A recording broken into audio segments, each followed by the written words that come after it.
When I was 27 years old, I left a very demanding job in management consulting for a job that was even more demanding, teaching.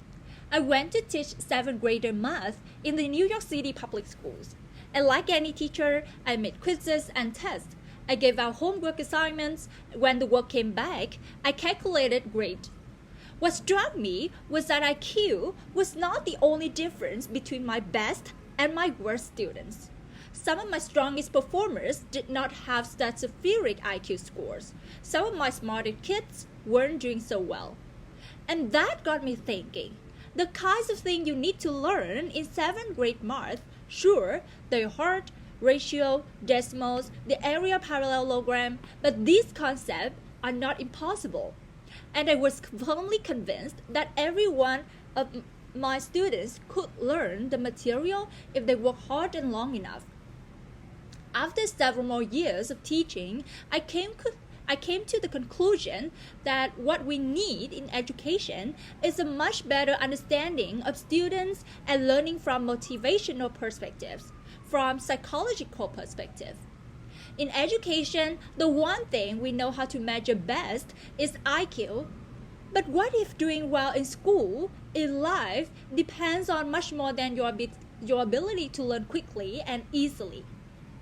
So I left the classroom and I went to graduate school to become a psychologist. I started studying kids and adults in all kinds of super challenging settings, and in every study, my question was, who is successful here and why? My research team and I went to West Point Military Academy. We tried to predict which cadets stay in military training and which would drop out. We went to National Spelling Bee and tried to predict which children would advance farthest in the competition. We studied Rocky teacher working in really tough neighborhoods, asking which teachers is still going to be here by the end of the school year, and of those, who will be the most effective at improving learning outcomes for their students. We partner with private companies asking which of these salespeople is going to keep their jobs and who is going to earn the most money. And in all those very different contexts, one characteristic emerged as a significant predictor of success. And it wasn't social intelligence, it wasn't good looks, physical health, and it wasn't IQ. It was grit.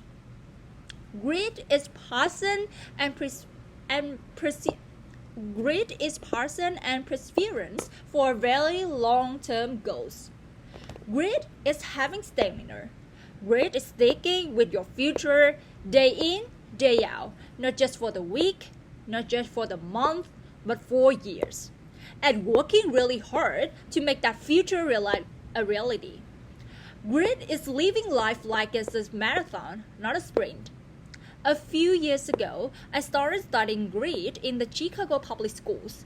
I asked thousands of high school juniors to take grit questionnaires, and then waited around more than a year to see who would graduate.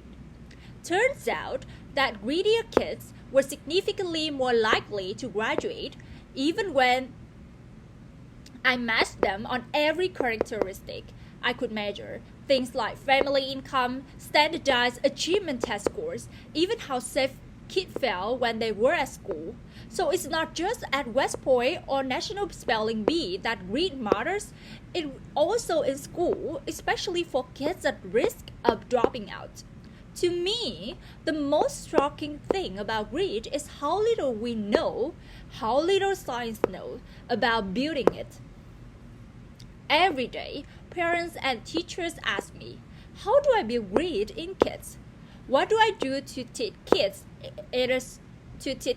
a solid work ethic? How do I keep them motivated for a long run? The honest answer is, I don't know. What I do know is that talent doesn't make you gritty. Our data show very clearly that there are many talented individuals who simply do not follow through on commitments. In fact, in our data, grit is usually unrelated or even inversely related to measures of talent. So far, the best idea I have heard about building grit in kids is something called growth mindset.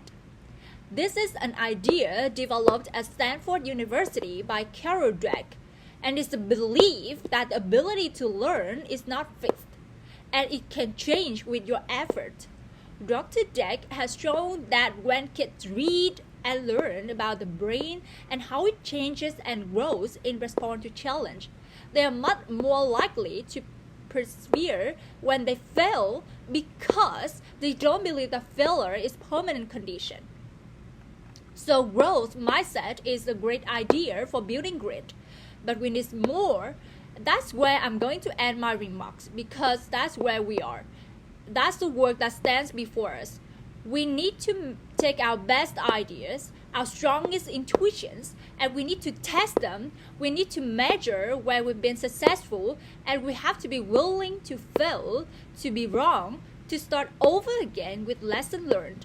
In other words, we need to be greedy about getting our kids greedier. Thank you.